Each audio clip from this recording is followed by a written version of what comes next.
Okay, thank you everyone. Thank you for coming tonight to the Foreign Correspondents Club in Thailand, and thank you to those people who are watching us online. We will be expecting to have Sarah Hossain pop up imminently.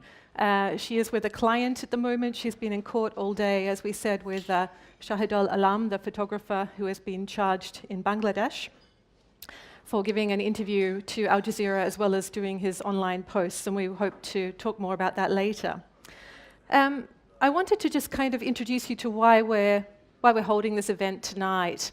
I am a former journalist. I now work with the UNDP on a program called ExtremeLives, which looks at extremism in Asia. But I was actually talking to journalism colleagues about this hard border, really, in terms of reporting between Myanmar and Bangladesh, and it's also in the humanitarian community and NGO community, where information and knowledge can be a little bit more limited of what are the drivers for a whole range of things in Bangladesh. So we're here tonight to talk about Bangladesh in broad brushstrokes, as well as narrowing in on some of the militant groups and threats towards extremism. Now, Bangladesh has an interesting history and an interesting present. It has some pretty strong development indicators, strong economic growth, a very strong garment industry that is probably well known to many of you in this room. So it's also not an Islamic country, and it's not like Pakistan or Afghanistan. It is not only a secular country that is complicated in the constitution, and we'll talk a bit about that tonight and why that's relevant. So we have with us here tonight 3 guests who have traveled one from Singapore, 2 from Bangladesh, and as I said, we hope to have Sarah Hossain coming soon. So to start with, Sakawat Hossain is here with us tonight. He's a retired brigadier general in the Bangladesh Army. He now is an analyst, a security and defense analyst, and he's come to join us tonight from Dhaka. We also have Zafar Sobhan, who is the editor of the Dhaka Tribune, which is the largest English language newspaper, second largest English language newspaper. Very honest of you, Zafar. And we have Dr. Nawab Osman, who is the coordinator of the Malaysia program at RSIS in Singapore. So thank you very much for joining us tonight. Now, because I expect that many of you are in this room, much like myself, are not experts on Bangladesh, and it is complicated. So Zafar, in his capacity as a journalist, I would like to ask him to fill us in on some of the political context that perhaps is necessary before we can kind of lurch into some more direct questions about the politics and the extremist networks operating in Bangladesh. Okay. Thank you, Annalise. Sure. When we talk about the roots of extremism, I mean, it's kind of a sort of existential question to a large extent. I think the first thing to understand about Bangladesh is that Bangladesh is not immune to global trends. So what we've seen in Bangladesh is not so dissimilar to what we've seen in many countries, Muslim majority countries around the world in the last couple of decades. And I would really, I think the watershed moment for that was probably 2003, the Gulf War. I think that did contribute to radicalization and, to some extent, a rising development of a Muslim Islamic identity in many countries around the world. And as I said, Bangladesh was no more immune to that trend than many other countries. So I think that's a big part of it, and we should not forget the global context of what we're talking about. Now, to come to Bangladesh specifically, probably the uptick we're seeing in radicalization, in militancy and extremist activity can probably be traced back to around 2010. And the background here is that we have in power right now the Awami League, which it bills itself as a center/center-left secular political party. Secularism is a big part of its ethos. It's a big part of its governing philosophy.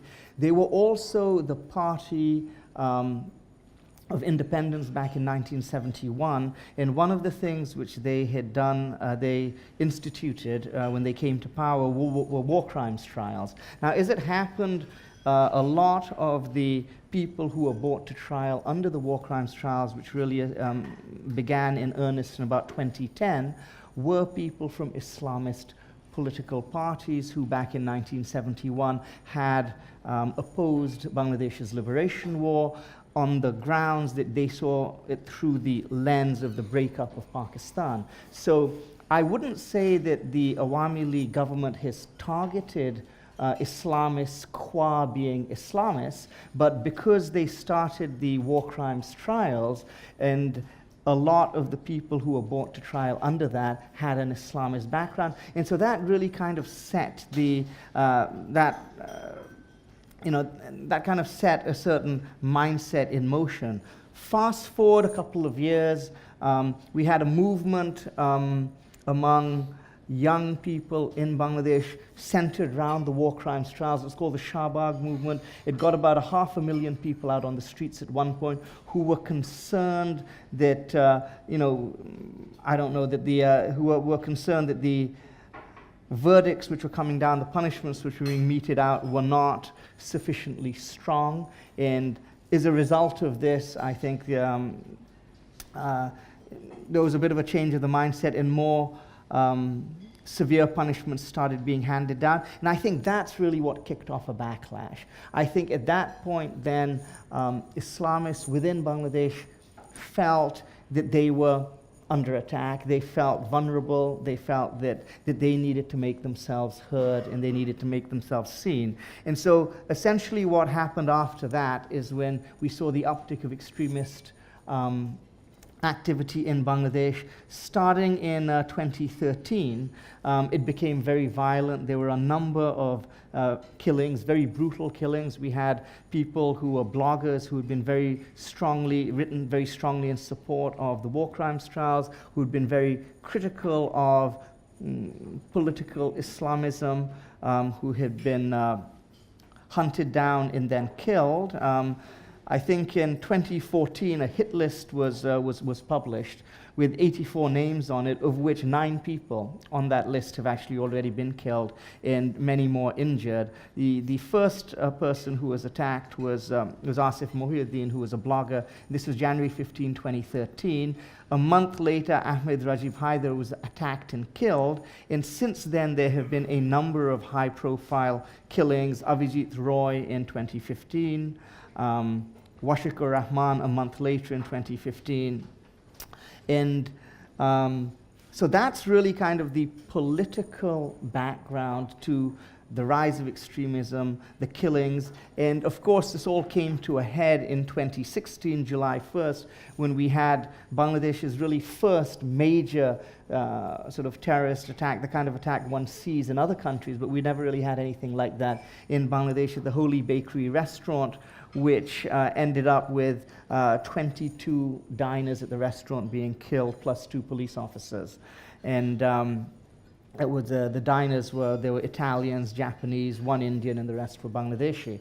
And that was, of course, international news, and that was the biggest incident we've had. Since then, I would say, this is 2016, so we're talking 2 years ago, that in a sense did motivate the government to actually really move into high gear in terms of countering extremism, stepping up their campaign against militancy, and as a result, things have quietened down over the last 2 years. And we have other issues, of course. Anyone following the news in Bangladesh should be aware of this, but extremism has moved a little bit to the back burner in the last 2 years, largely as a result of stepped up activity on the part of the government and law enforcement agencies. Not to say that it is completely finished, but I think that gives you a fair overview of the history of how we got to where we are. So I think I'll end it there for now. Thank you, Zafar. Sakawat Hussain, you're a retired brigadier general. There hasn't been a major attack in Bangladesh since Holy Artisan Bakery attack. And we haven't seen any of the high-profile attacks, machete-wielding attacks either. Do you think Bangladesh is winning the war at the moment against extremists in Bangladesh? Thank you very much. I think Zafar has already given an overview. And I would just connect Zafar with the first extremism that we came across was in 2005, if I'm not. No, that's absolutely true. Okay, Yeah. okay. I mean, that somehow was taken not as such as it is taken later on. And that's what we were, in fact, Bangladesh was surprised to see such rise in 2005. And it did definitely bring some of the elements which we saw internationally, for example, the suicide bombing and things like that. Probably many of us have forgotten that. But that is exactly, I would feel, that where the roots were sown. And at that time, I think the then government was not, as apparently it showed, that they were not much concerned with the whole thing. But there could be so many political dimensions to that. But that is why it started. In fact, it started earlier when the Houthis started bombing the other places. Now, your question was that, if I'm not wrong, you're asking how far we have gone from. What's the situation What's now? the situation? Post-Holy Are we Orders winning ending? or losing? It's very difficult to say because the kind of extremism that we see, which is ideology-based, religious-based, it's very difficult to say that it has finished, as Zafar has already mentioned. And it is difficult to say that it will finish just like that. To my understanding, this kind of thing finishes in two possible manner. Is one, when they dry out of people, and when they dry out of resources, they cannot more recruit, or they cannot idealize so many people to come in their fold. Then it dies down automatically. It dies natural death. And then, of course, the other is that what action you take. There are many ways that you take action. But I would say that this government, one of the biggest achievements is that at least by using force, they have not allowed them to surface.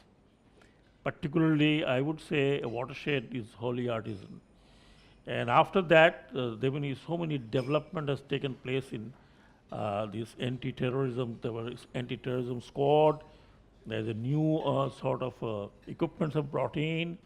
So they are more of a intelligence now, both electronic intelligence and as well as human intelligence. So this is definitely a positive sign. There is no doubt about it. But it's very difficult to suggest that we have owned over it. But if you see internationally, as Zafar said, that is somehow could be connected ideologically, or if not physically, at least ideologically, we see a reduced scale of IS the worldwide. And so is Al-Qaeda, though there are theories that Al-Qaeda... Sakawat, we're going to start unpicking the different strains of Islamist groups, Islamist extremist groups in Bangladesh in a minute. But first I want to just go to Nawab Osman and ask him about your research is more on transnational issues, ties to funding, linkages between extremist groups in Asia. What have you found out with your research as it pertains to Bangladesh? Okay, thank you very much. First, I have to put in a qualifier. I am actually not a Bangladesh expert. So if you mentioned my role in RSIS, which is the coordinator of the Malaysia program, and the project we were working on was really to look at the transnational dimensions of what happened between Bangladeshis and Rohingyas, actually, both in Malaysia, and the impact of the communities in Malaysia in particular on what was happening in Bangladesh. And I think what's interesting in terms of the research that we have done is the confluence, which I think both Zafar and General Sakawat mentioned, between Islamism and terrorism. I think one of the key problems in terms of how, to a certain extent, if there's a gap in terms of how the government has dealt with this issue, is that there has been a confluence between Islamism and terrorism. So you find, for example, accusations being made that the Jamaat-e Islami, which for a long time was a political party and which has come under severe attack from the government, taking refuge, many of the Jamaati leaders taking refuge in Malaysia. And when we meet them and we have done some interviews with them, we find that the attitudes of many of these individuals, especially those who are younger, have actually hardened. These are your third generation, I would say, people who are the sons of those first generation Jamaati Islami leaders. And attitudes towards the use of violence, attitude towards supporting perhaps violent action in Bangladesh has perhaps increased to a certain extent. Now, another dimension, I think, in terms of the transnational dimension of the extremism problem in Bangladesh, is the Rohingyas. This was through some of the research that we have done. We found that there were at least, a couple of, at least two of the key leaders of the Arakan Rohingya Salvation Army that was actually based in Malaysia. We might actually be able to do some interviews with them next month. We don't know how that's going to work out. And this is important because the Rohingyas obviously have become a community that has been, of course, discriminated in a massive way. One would even argue there's a genocide going on that took place in Myanmar. But the attitude of people in the camps in places like Cox's Bazar and Teknaf has also hardened. And part of that hardening process has been the influence of external players, external Rohingyas in places like Malaysia and places like Saudi Arabia, to a lesser extent Pakistan, that has basically encouraged an armed struggle against the Myanmar government.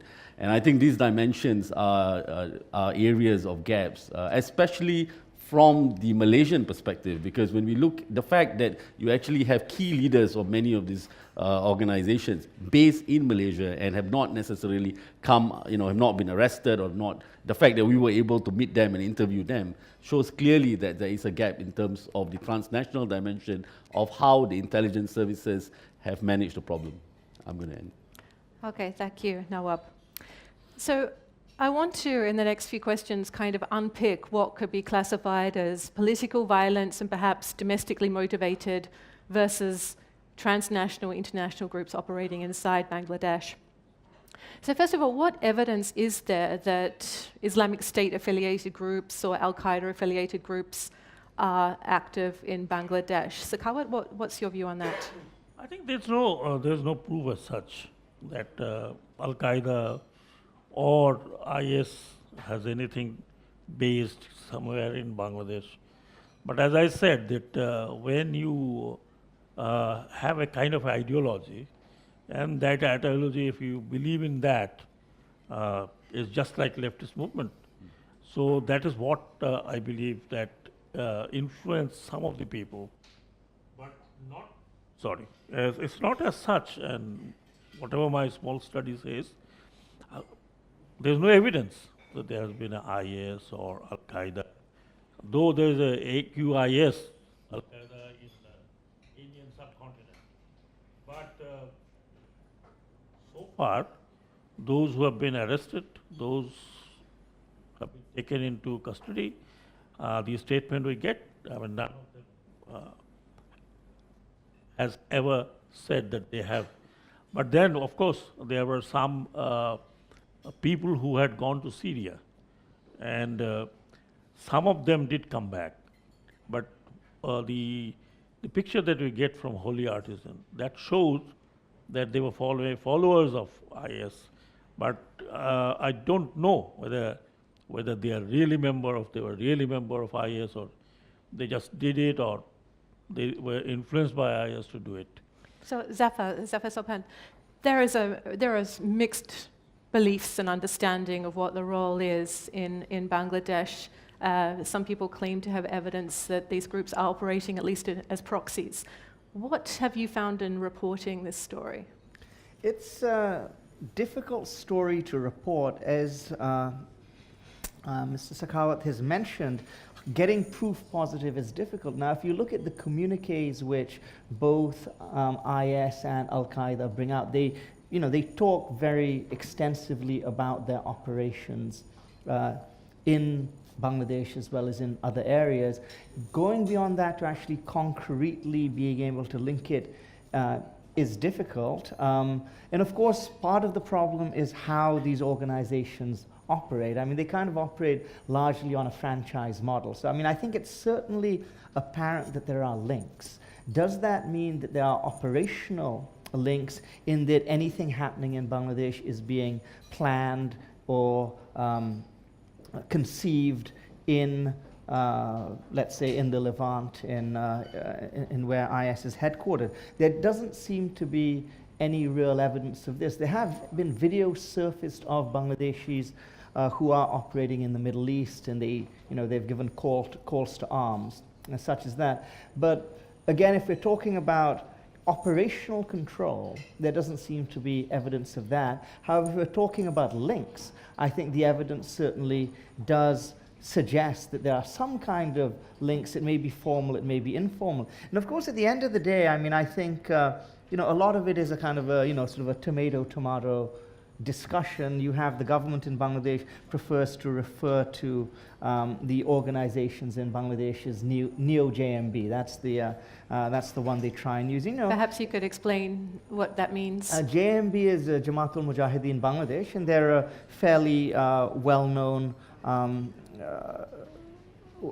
militant organization which were fairly active in the mid-2000s.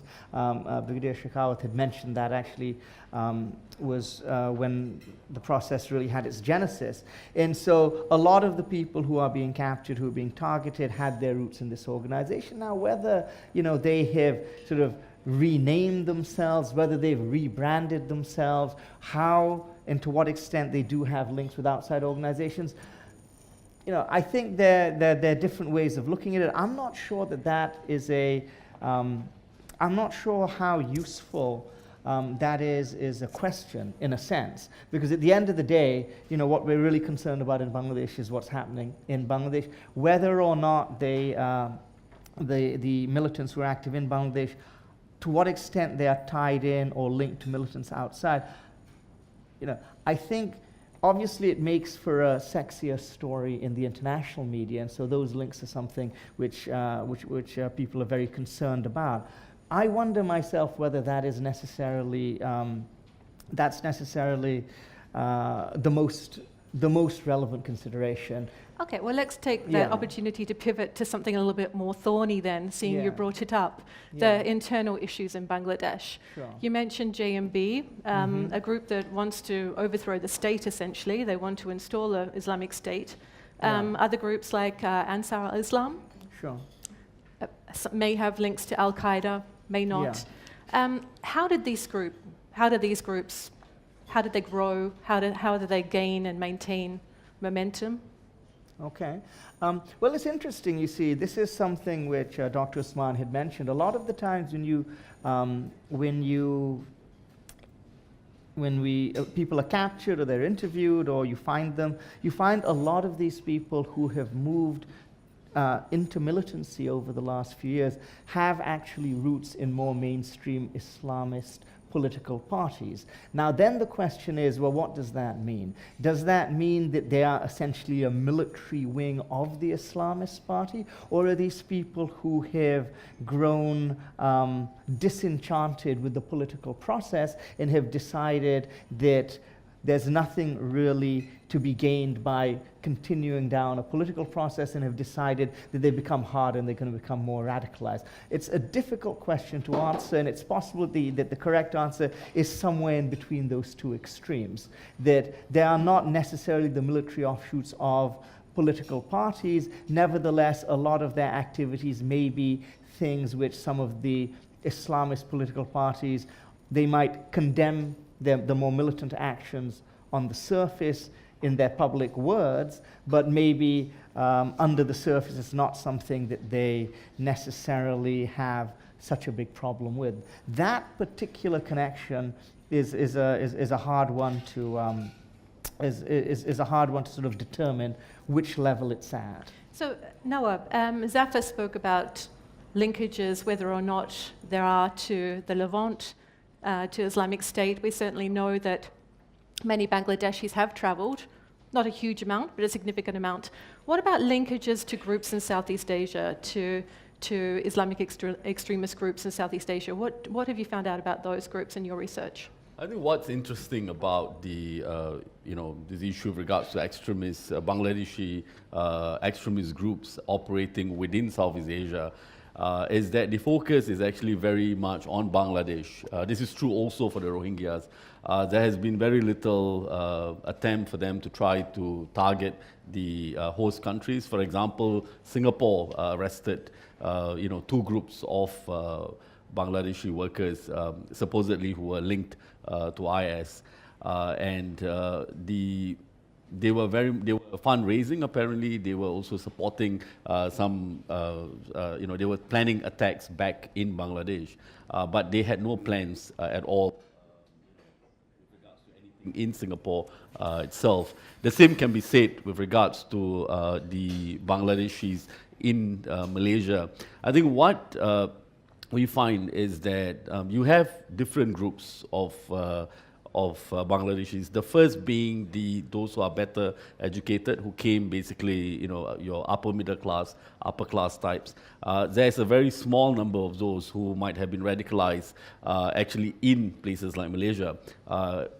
Mainly because they are exposed to ideas of Islamist movements. It's also a freer space for them to operate. For example, the Pan-Malaysian Islamic Party often would host a lot of these international events, bringing Islamists from everywhere, and they would often invite Bangladeshi Islamists as well. And these events are also attended by younger budding Islamists. That's where I met, for example, the sons of the Jamaati Islami leaders.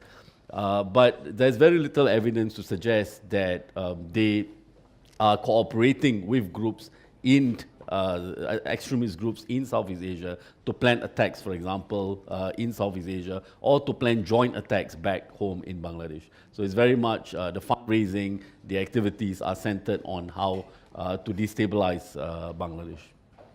Sakawat, could I just sort of pivot back to something that journalists and the general public are very aware of, the Machete attacks in Bangladesh? The targets were very personal: secularists, bloggers, LGBT activists, authors. Who perpetrated those attacks, and why were those people targeted in such a very personal and macabre way? Well, as I said, whatever activities were Bangladesh had faced was definitely some kind of ideology based. And these 2 groups that you're talking about, Ansarul Islam and New JMB, as they call themselves. So it was very difficult who did it. But it could be both combined, could be individually. And they were seen to be that they are propagating against Islam. And that was mainly the reason why these people have been singly targeted. And the bloggers and the others that Zafar talked about, Obijit Roy, and so this is what exactly I believe that this is where they're trying to motivate the others. But if I come back to your question, I have been in the Election Commission as well. And the Islamic parties, let me tell you very emphatically, even given Islamic parties don't have, except Jamaat Islami, which had average 3 to 4% of votes, but that too when they're supported by some bigger parties. But given the other parties, other Islamic parties, there were about 16 or 17 who are registered political parties for election, they don't even poll 0.2 to 3%. So that's what is the people behind these parties.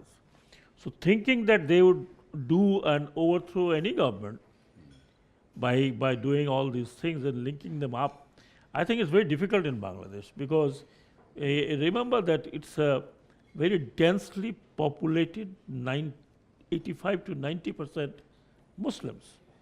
And there's no division like Shia, Sunnis and all these things. So majority of the people would not like these people to get in. And that's the reason why I don't think they have any chance of succeeding or linking up with any Islamic parties. And as I said, leave the Islamic parties alone, they would not poll even 0.1%. That's what is the record I have. And Jamaat-e-Islami by itself, I think this time they tried in Sylhet, and probably their deposit is going to be forfeited. So Okay, that's so what. if we could move on, Yeah. I would like to talk about. Okay, so we have had a series of attacks, or you've had a series of attacks, very brutal attacks, but nobody was ever held to account. Nobody was ever prosecuted. What message does that send to these groups about their ability to act with impunity? Zafar? Well, I mean, I think one of the problems we had seen with a lot of these attacks which were happening were that no one was being held to account. I think in one or two of them they had apprehended some of the perpetrators, but then they were found to be, very young sort of foot soldiers, and it didn't really get beyond that to who the masterminds were. And it certainly did send the message that not enough attention was being paid, and also, to be blunt, up until I think the Holy Bakery attack, part of the problem was that the government's focus was really on identifying the perpetrators from among the opposition political parties, you see. And so there was a bit of a disconnect between the police investigations and the actual perpetrators. That all changed. I think the Holy Artisan Bakery attack was very much a wake-up call. And because I've spoken to people in law enforcement, they said, look, we have a pretty good sense of the people who are behind this. We just need to be given the freedom to actually pursue them. And I think after Holy Bakery, they were. And so up until then, the message which was sent was that there was a certain level of impunity for these actions. And I think that contributed to an emboldenment of the militants and the actions they took. After 2016, there's been a pretty tough crackdown, and I think that has sent the message that it's that the days of impunity aren't there. So I mean, I think it is true that a message was sent, but I think after 2016, that message is no longer the case. Okay, so I'd like to move on to talking about the 1 million refugees, Rohingya refugees that Bangladesh hosts currently, 700,000 of whom have arrived in the past year. What threat do they pose to Bangladesh's security and regional security? So, Nawab, you have interviewed many people. You've heard what other groups in the region think of the Rohingya crisis. What have you found out? I think the Rohingya issue is an issue that has basically galvanized. It's been an issue that's been used by some of the more extreme groups, not just in Southeast Asia, but also in South Asia, to galvanize support and to mobilize.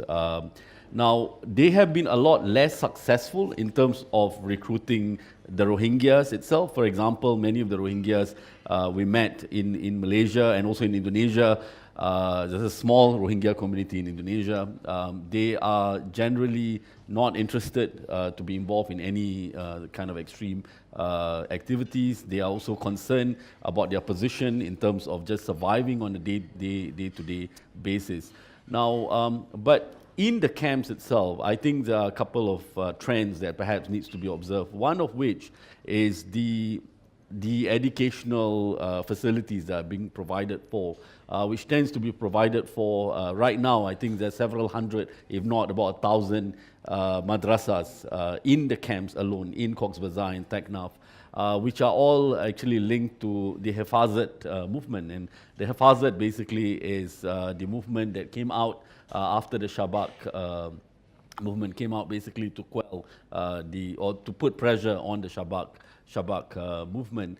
And I think, and this I think could potentially become an issue if there are elements within these madrasas that are going to try to radicalize. At this juncture, they are not. In fact, there was a fatwa that was actually issued by about 47 ulamas that were Rohingya ulamas, arguing that it is un-Islamic for them to fight jihad in Myanmar. And that fatwa was actually supported by the Deoband, Darul Ulum Deoband in India, the Deoband madrasas in Dhaka as well as Karachi in Pakistan. So that I think is an interesting point. But what we noted when we were in the camps was that there were at least two groups of people. The older generation of the Rohingyas just wanted to, just live and try to make the best of the situation that they are in. But the younger ones, in fact, were very unhappy about the fact that you had this situation, you had this fatwa that was issued. Now, in terms of ARSA, which is perhaps the only sort of extreme group that has come out of the Rohingya crisis, and I think the fact that they have only less than, some estimate between 400 to 2,000 fighters in itself, given what the Rohingyas have gone through, is remarkable that you don't have a massive radicalization process. Now, they are very much centered on Myanmar. They are very much centered on launching attack within Myanmar and have not, again, have not thought about linking up to any other groups in Southeast Asia or for that matter in South Asia, but or to think about carrying out attacks within Bangladesh itself. So at this juncture, I think it is hard for us to make the case that the Rohingyas are going to pose a threat, but there are trends that could potentially turn, of course, the situation around. So, Sakawa Hussain, now I've mentioned ARSA, the extremist radical group that is somewhat, very well, not well understood, that's operating within Myanmar. Is there any evidence that there's any training camps in Bangladesh or any linkages to any of the madrasas? And if so, who's funding these madrasas anyway? Oh, these are madrasas which are known as Qawmi madrasas, particularly these are on donation.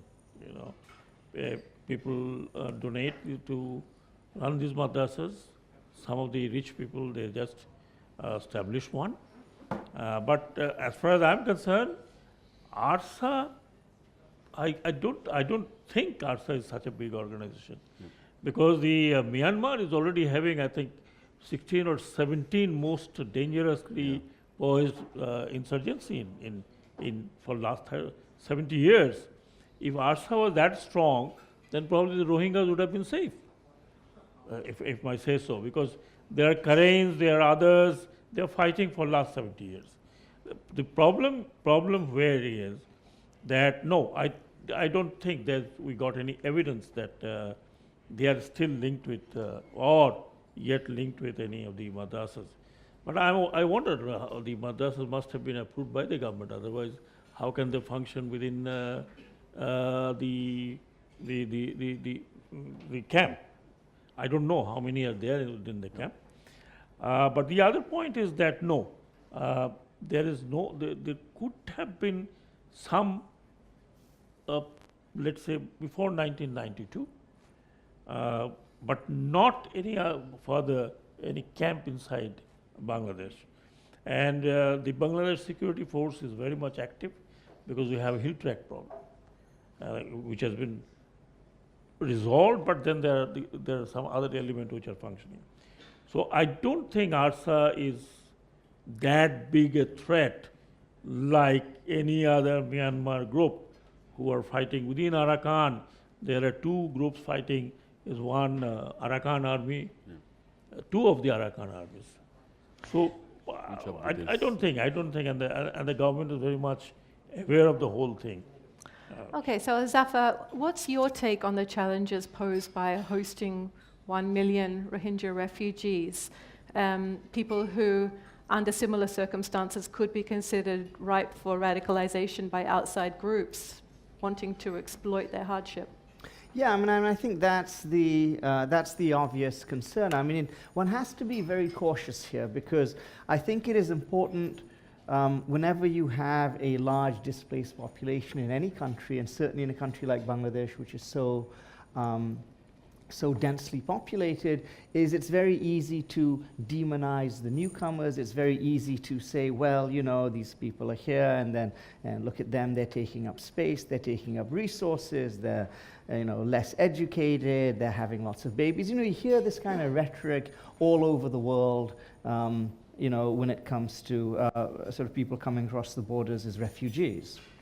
So I think it's important to guard against that and to look at it from a humanitarian perspective, that these are people who have been, suffered a great deal of injustice, who've been wronged, and and their humanitarian concern should be what is upmost in our minds. That said, I mean, we'd also be naive, we'd be foolish to imagine that a situation like that wasn't, as you pointed out, ripe for radicalization. I think, and this is a point Dr. Usman has mentioned, I think actually it speaks very well of the community that given the injustice they have suffered, that actually radicalization has not taken hold at a far wider extent than it has. Nevertheless, as they continue to be stateless, as they continue to live in fairly squalid refugee camps on the border, and of course, the Bangladesh government is doing all it can. The international community is doing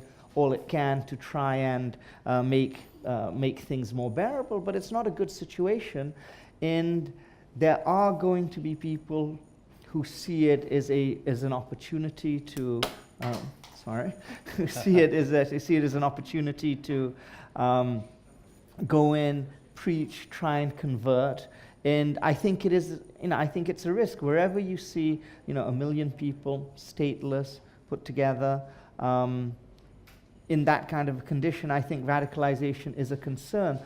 And this is, of course, something which the Bangladesh government does have to address, because even though you have the Myanmar government making noises saying, well, we'll take these guys back, and treaties have been signed, and on the surface that's the goal. I mean, I think we all know they're not going back. Okay, or certainly they're not going back unless they succeed in mounting some kind of a movement which would then, take land and force the Myanmar government to take them back. That being the case, then it seems that they're in Bangladesh, and so if they're all together in one place, then I'm sorry. So Kawat, how do we as an international community, many people in this room work in the humanitarian sector, work a lot with the Rohingya refugees. What can be done to protect against radicalization of these refugees? Well, what I understand is that probably the more involvement of the international community, that would, how long it will continue, we don't know. And then, of course, the kind of education being provided, as is said, by the madrasas, they should be replaced by proper schooling, and they should be taught Myanmar language as well, along with the other languages. The problem is that these people did not have any access to, so to say, secular schools in Myanmar. They all ran by the mosque and madrasas within Rakhine state, this community. So therefore, they only know reading of that part. So I think international community can definitely work on this, and this is an area which one should work, though I don't think at this moment there is any such danger that being recruited or something like that. But in the long run, also all of us know that it could be, but there was no, so far, within Bangladesh, there was not a single, because Rohingyas have been staying since 1992 And I have not heard, or I have not read, or I have not come across that any Rohingya got involved in JMB or others. So international community, of course, they have to take care of these people, because this is a problem Bangladesh is facing. I don't know how long this is going to continue. It depends.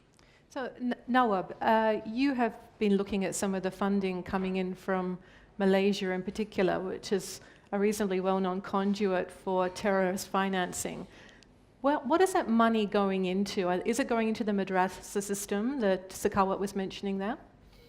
Now, I think, again, this is very preliminary research, but there are two areas that we are interested in. One is, of course, the funding that is going to the Rohingyas themselves. I think it's interesting, but the discourse in Malaysia has always been about this idea of somehow a more radical variant of Islam from the Middle East influencing the moderate Malaysian Islam. But in reality, I think Malaysia has also become an exporter of a brand of Islam that is traditionalist but very conservative. I mean, all you need to do is to go around the Indo-Chinese countries, and you would find that most madrasas or most madrasa teachers and imams and so on actually, many of them would speak Malay, would have studied in Malaysia, or would have received some kind of scholarship from Malaysia. So we were looking at this, and I think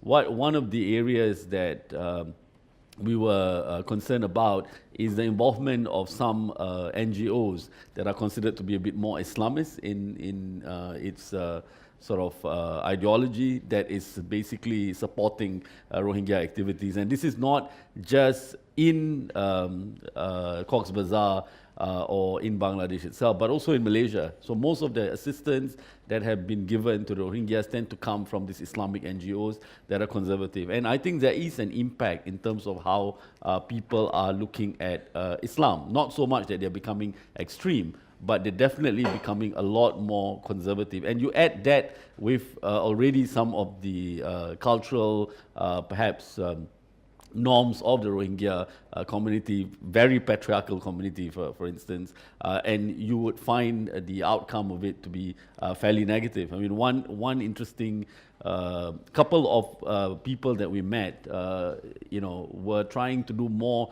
to try to get women in the Rohingya community in Malaysia to start start on small businesses, cottage industries, and they were threatened essentially by male members of the community who feel that this is not Islamic, because they were trying to basically educate these people and teach them English and so on, and this is not considered to be Islamic.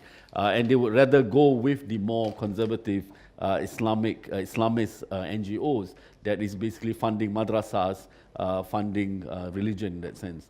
With regards to terrorist financing, again, it's very preliminary. We have not seen. What we know is that, there is a guy who we engage who does a lot of monitoring online.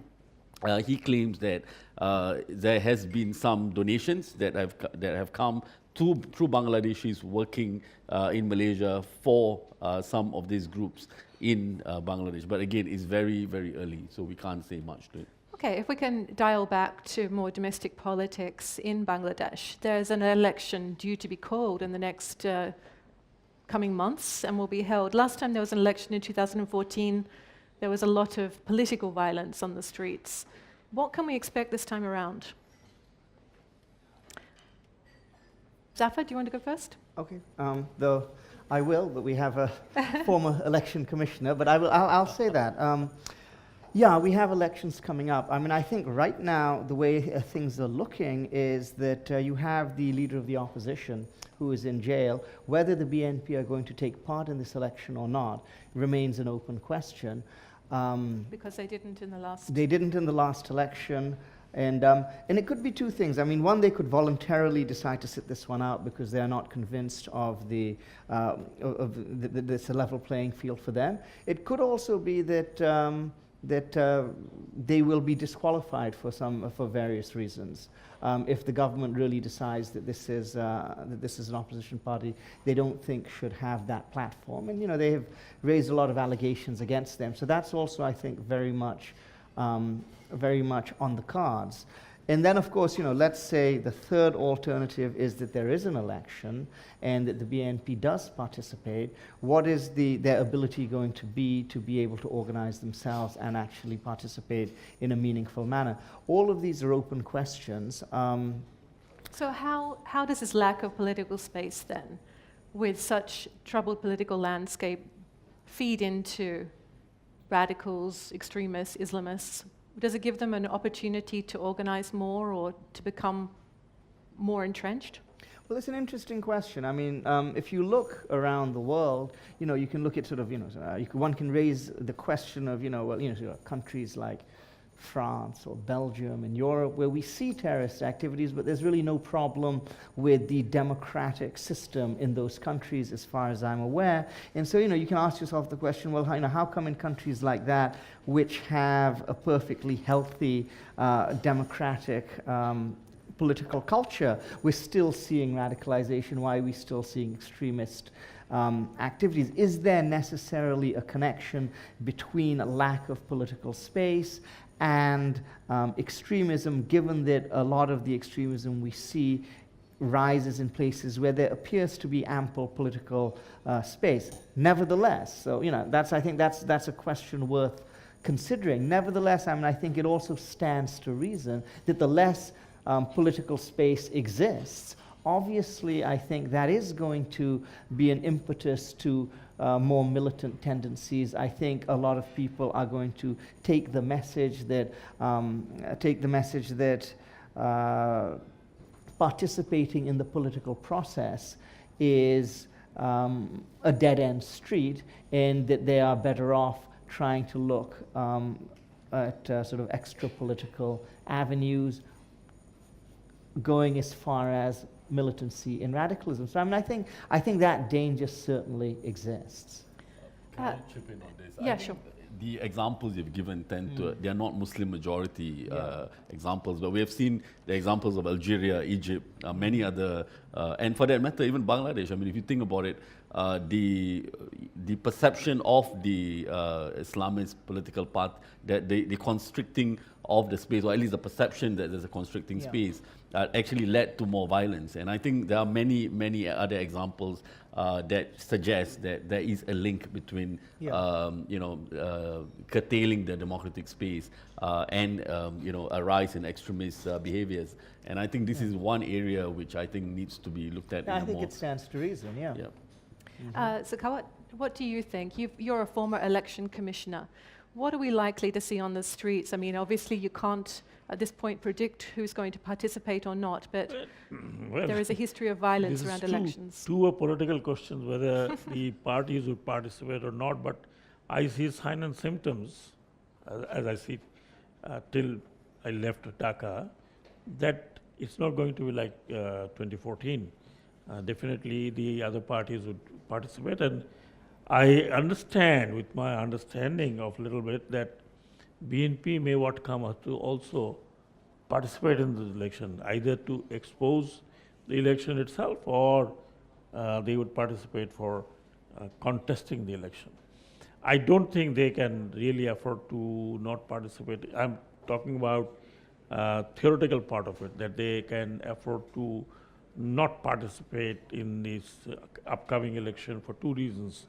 One, as Zafar said, they are slightly disorganized, and if we are not in the power game, whether they're in the opposition, whether they are in the government, if they are not in a power game, mostly the South Asian politics, particularly in Bangladesh, then people lose out. I mean, that's the fact. So I think that this time it could be inclusive election, but how inclusive, it is very difficult to suggest. But I see a sign and symptom that BNP is of course preparing to participate in this election, whatever the reasons may be. For example, as I said, So it's not going to be a repetition of 2014. Neither the government can afford to have 2014 like election, because they are very much aware that that is not maybe not bringing a good name for international community. The Prime Minister herself has been talking about inclusive election. So, but how inclusive? Of course, that remains to be debated and that remains to be seen. Only few months left now. So the more time passes, we'll see. And I don't expect any that kind of violence that we saw in 2014. Okay, we're going to take a few questions in a minute. I just want to ask the panelists what they think where the future lies in terms of extremist activity in Bangladesh. Have we seen it peak, and are we now seeing it plateau, or perhaps has the government and the military got on top of it, or do we see perhaps opportunities for more involvement in international terrorism occurring in Bangladesh because of this lack of political space and these youth movements that are pushing against the government at the moment? Zafar, we'll start at your end and work down. Okay. I think you have to look at this question in terms of sort of the short term and then the long term. I think in the short term we aren't going to see much more extremism. I think a lot of those issues, a lot of the militants and the radicals who are there have been targeted and taken care of by law enforcement and intelligence agencies, and they seem to have done a fairly effective job. I mean, there are other questions one can raise about the methods used, but that's a different issue. We're talking about effectiveness. I think it has been fairly effective. That said, that's the short term. So I think in the short term, things, at least as far as extremism goes in Bangladesh, it doesn't look as though it's at the top of our list of pressing concerns. Long term, and again, I think we have to look at the region, we have to look at trends globally. As I've mentioned before at the start, Bangladesh is never going to be immune to whatever's happening around the region and whatever's happening, in fact, around the world. So I think that's something to be concerned with. And of course, as we have been discussing, if space for political participation is not opened up, and then, of course, in the long run, I think that is going to lead to potential problems down the line. Noah? I think the effectiveness of how the Bangladeshi authorities have dealt with this has been a very strong-handed manner in which they have dealt with the issue of terrorism. And as Zafar mentioned, in the short term, is effective. But I think that in terms of how the authorities are thinking about the issue in the long term, I don't think they're thinking about this strong-handed manner is not going to be sustainable over a long period of time. What is it that they're doing to try to perhaps, come out with a de-radicalization program of sorts for, the extremist types, or, a rehabilitation program of sorts, that would actually assist in solving the problem in the long term. Because again, you could, put people in jail, you could kill a number of people, but that will just create more grievances within those communities, within those families, and it's not going to resolve the long-term problem. And of course, I completely agree with you on the constricting space. As long as there is constricting space, political space, there will be more extreme groups that will emerge. Sakawat? Yeah, I think I would agree that if the space shrinks, there could be chances taken. But as I said, the long term, difficult to suggest is going to happen. But in short term, what I see, there's a much changed within the people's attitude towards the whole thing. The people have been very much sensitized. They've become very security concerned. For example, let's say 2 years back, I haven't seen those magnetic gates even going on the street, for example. And the people don't mind, going and getting checked. Nobody minds. Everybody is almost having that various sort of, I would say, safety things within their houses, within their businesses. So this is what I see, a very big change in the attitude of the people toward the security, of their own personal security and as well as the organizational security. The other thing that government is trying, but I don't know how far they would go, is that trying to explain the thing regarding the religion and the do's and don'ts. Of course, some of them, those who are already motivated, it's very difficult to de-radicalize, but definitely a de-radicalization program is required within the, what I observe is within the jail, and there has to be some kind of a reform that you don't put everybody in that particular jail. You definitely cannot de-radicalize those who have been totally radicalized, but you can definitely de-radicalize those who are here and there, you know, in between. They have not made up their mind. So I would say the positive thing is that everybody has become, even the, I would say even the political parties have become very aware. For example, those who had open connections with some of the Islamist party, they are now trying to sort of distance away, if not apparently, but it shows a test case was the Sylhet election. So I would say that as long as people are aware of the danger that have, and because it's so densely populated country where there's no space for hiding, so it's most of the successes, if I may say so, because of the people's information. If I could just add to that point, I mean, I think that's exactly right. We've talked about, of course, the government and law enforcement, what they've done, but I actually think one of the significant outcomes after the Holy Bakery tragedy was that there was actually a generalized revulsion against this kind of extremism. I think there was a big backlash among the general population because we'd never had something like that before. And I think a lot of people at that point kind of sort of took stock. And of course, you know, when you're talking about, you know, sort of law enforcement activities and stuff, you know, a lot of it works in terms of gathering information and intelligence from the general population. So that's why what the general population thinks, if there's this revulsion against militancy, it really does make a difference. And I think that has been a big part of the success over the last couple of years. And I think we shouldn't underestimate that. And so that's a very good sign. I mean, it shows that when there is an uptick in militancy and you have these very brutal attacks, then actually there's a backlash against the militants among the general population, which is, I think, a good thing. Okay, we would like to take some questions now. If we could take questions at the back of the room, please, as the usual protocol is to go and ask a question from the microphone at the back.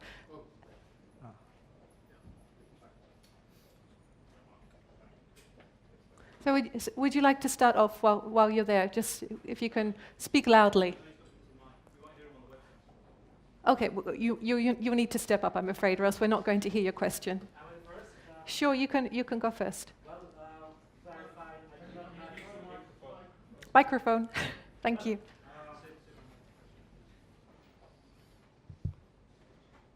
Hello? Hello? You're good. Please ask. Hello? Yes? You can hear me? Yeah. It's on. It's fine. Hello? Yes? Yes, thank you very much. First of all, let me introduce myself. I'm Ishtiaq Ahmed. I'm the first secretary of the Embassy of Bangladesh. And today is the 14th August. Tomorrow is the 15th August. That is our national mourning day. First of all, I like to pay my tribute to the father of the nation, founder of Bangladesh, Bangabandhu Sheikh Mujibur Rahman, who was assassinated in 1975 on this very day as a part of a conspiracy.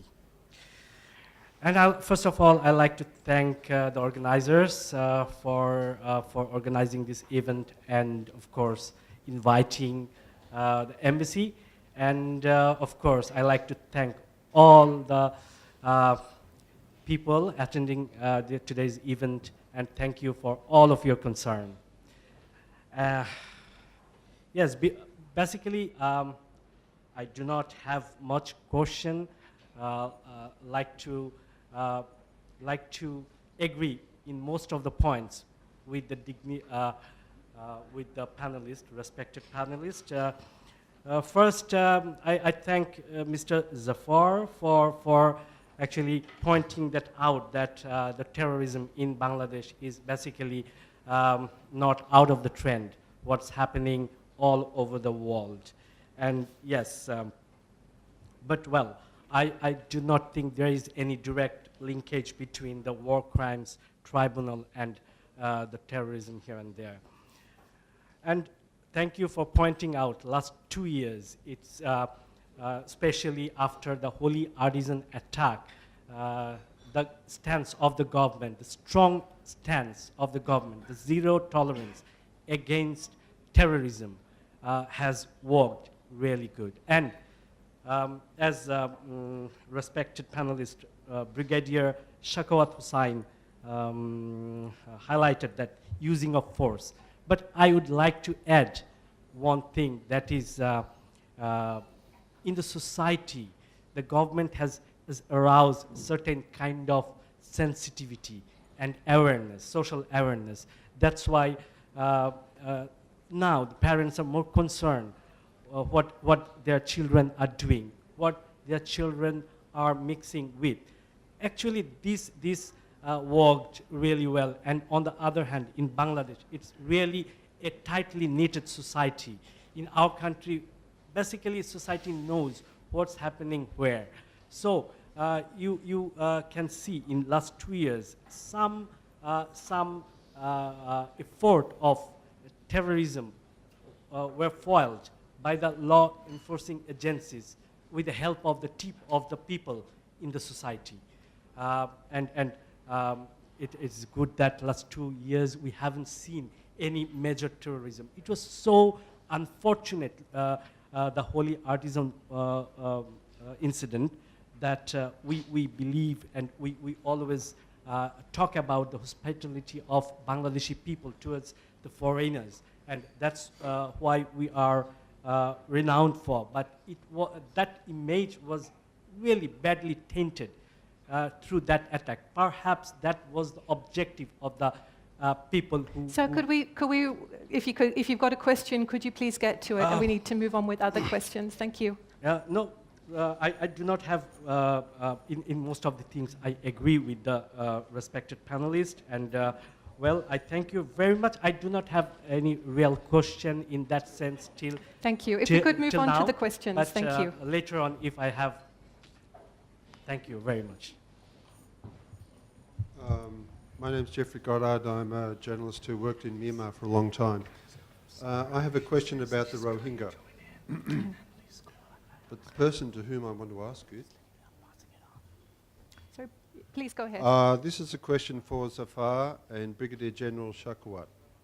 The narrative propagated by the Myanmar government and the Myanmar Tatmadaw and most Burmese people is that the Rohingya are Bengalis. What do you think, as Bangladeshis, the Rohingya, they call the Rohingya Bengali because they deny the fact they've lived there for generations and they want to create this impression that they're illegal immigrants from Bangladesh. As Bangladeshis, what do you consider them to be? Do you consider them to be citizens of Myanmar or what?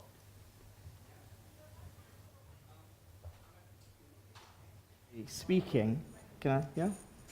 If you look at it ethnically speaking, of course, ethnically, the Rohingya are essentially Bengali. Now, if you go back and you look at the history of the region, you have the area which is, now Arakan state was under the Sultanate of Bengal. It was under the Kingdom of Arakan, and you had Rakhine people, and you had Bengali people, and they moved back and forth, and they, when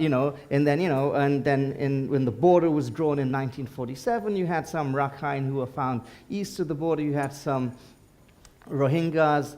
If you want to go back a couple of hundred years, maybe, they would be indistinguishable at that stage from Bengalis on the west side of the border. I mean, the fact of the matter is you point out, the key is not their ethnicity. The key is their nationality. These are Myanmar citizens. We have Rakhines, citizens in Bangladesh, and a Rakhine citizen in Bangladesh is every much a Bangladeshi citizen as any Sunni Muslim. Okay? And by the same token, a Rohingya is every much a citizen of Myanmar as any other citizen. What their ethnicity may or may not be, I don't think should be really the concern. Okay. So as far as you're concerned, they're Myanmar. Yeah, may I come in? Yes, please. In that case, Myanmar has to throw out so many other people, like Thai origin, like Chinese origin, like Mizo origin. The country has been part of British Raj, if not for 200 years, at least for near about 100 years, and which was governed from Delhi. As you know, I don't have to repeat the history. As Zafar said, definitely, they are no doubt that they are the citizen of Myanmar. And mind you that Rakhine was an independent state where the Sultan of Bengal recovered it from the Burmese central authority and way back somewhere in 17th century. So it's a contiguous boundary between Bangladesh and the Arakan. So everywhere, wherever, then in that case, Thailand has to throw out so many other people who are probably Malay, who are probably Singapore has to throw out so many other people because they are coming from different direction. This is injustice done to a very small community who had been representing during 1948, after their independence of Burma, who have been represented in the parliament number of times, and there were ministers. There were people who fought along with Aung San. I mean, these are facts. This is not that I am telling it. These are historical facts. So how can you deny a very small community who are poor, who are not militant, they are not harmless, they are harmless people, and they are not, if they were strong, then probably Myanmar would have faced something bigger. So I really don't know, why they should not be claimed to be Myanmar citizen. In all, I would say historically and everything, they are the Myanmar citizen. Language could be very near to Bengali because this part is of that language connections. Thank you. Speaking of citizenship, my name is Michael Vatikiotis, Centre for Humanitarian Dialogue. Recently saw the state government of Assam conduct a national registration exercise, nationality registration exercise, and deemed 4 million citizens of Bengali descent stateless. Is there a concern in Bangladesh, because I've seen very little reaction to this in Bangladesh, and that this may be another group of people of Bengali descent who are ejected from the country of their citizenship? Thank you.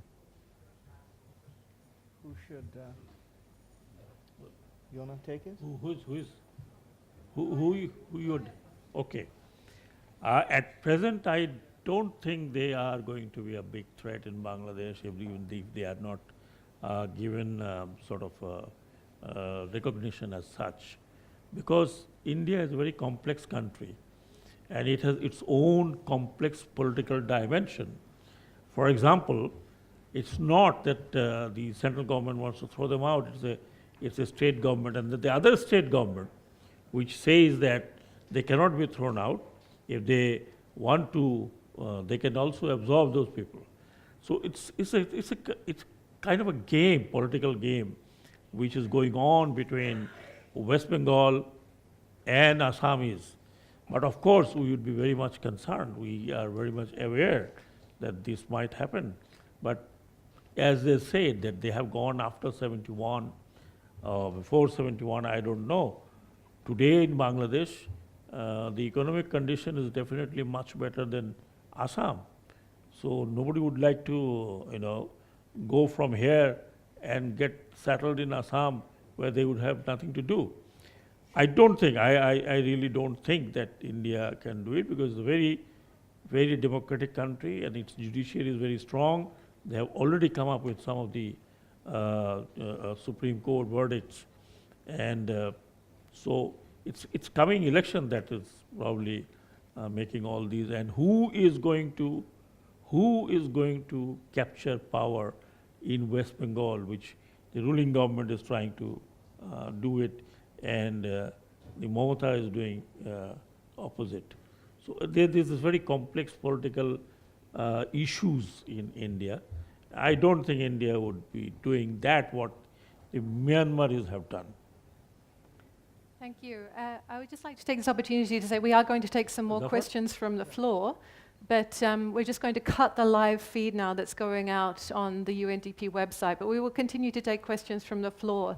So for those of you who have been watching us online, thank you very much for joining us, and we will continue here at the FCCT to take some more questions. Thank you very much. Hannah. Hi, I'm Hannah Ellis-Peterson, the